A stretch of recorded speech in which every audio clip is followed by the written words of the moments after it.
একজন নিনজা যখন তার জীবনের শেষ প্রান্তে এসে পৌঁছায়, তখন তার মনে আসলে কি খেলে? ক্ষমতা, খ্যাতি, নাকি অন্য কিছু?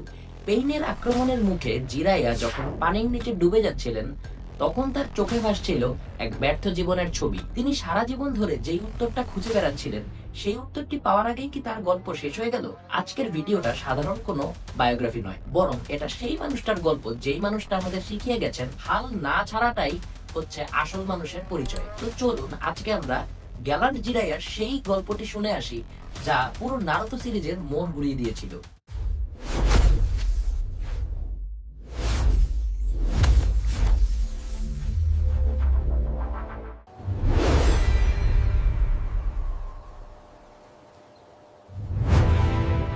জিরাইয়ের শৈশবটা মোটেও সাধারণ ছিল না। আমরা তাকে লিজেন্ডারি সারেন হিসাবে চিনলেও প্রথম দিকে তিনি ছিলেন গ্রামের সবচেয়ে অগোছালো এবং অতি সাধারণ এক কিশোর, ক্লাসের সবচেয়ে পিছিয়ে থাকা ছাত্র বা ডেডলাস। কিন্তু তার ভেতর ছিল এক বিশাল হৃদয়। হিরোজেন সারোতোবি যখন তাকে ওরোচিমারু এবং সুনাদেকে ট্রেনিং দিচ্ছিলেন, তখন ওরোচিমারু ছিল ন্যাচারাল প্রডিজি, এদিকে জিরায়া ছিল সবার চোখে সাধারণ। এখান থেকে শুরু হয় তার একাকিত্বের লড়াই, সবাইকে পাওয়ার আকাঙ্ক্ষা, কিন্তু বারবার নিজেকে ভুল প্রমাণ করা। তার বিখ্যাত পারভার্টেড স্বভাবটি আসলে ছিল তার একাকিত্ব ঢাকার একটা মাস্ক।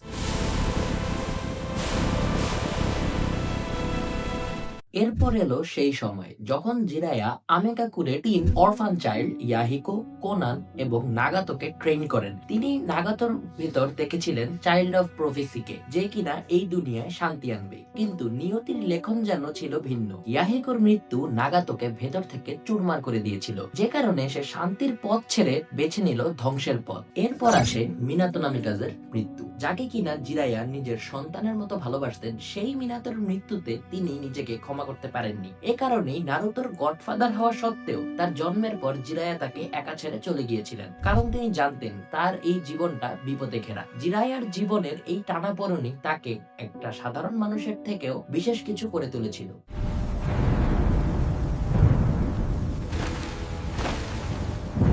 রেইন ভিলেজে জিরাইয়ার শেষ যুদ্ধটা সাধারণ কোনো যুদ্ধ ছিল না। তিনি জানতেন যে তিনি আর ফিরবেন না, কিন্তু এর পরেও তিনি রেইন ভিলেজে গিয়েছিলেন, কারণ তার স্পাই নেটওয়ার্ক জানতে পেরেছিল পেইনের আসল ঘাঁটি কোথায়। যুদ্ধের প্রতিটা মুহূর্ত ছিল শ্বাসরুদ্ধকর। যখন পেইন তার কণ্ঠনালী চেপে ধরলো, তখন তিনি কথা বলতে পারেননি, কিন্তু মৃত্যুর দুয়ারে দাঁড়িয়ে তিনি নিজের শেষ রক্তবিন্দু দিয়ে ফুকাসাকুর পিঠে সেই কোটটা খোদাই করেছিলেন। সেটি ছিল তার জীবনের সেরা মাস্টারপিস, যা বলে দিয়েছিল আসল পেইন এদের মাঝে নেই। এটাই ছিল তার শেষ যুদ্ধের চূড়ান্ত সময়।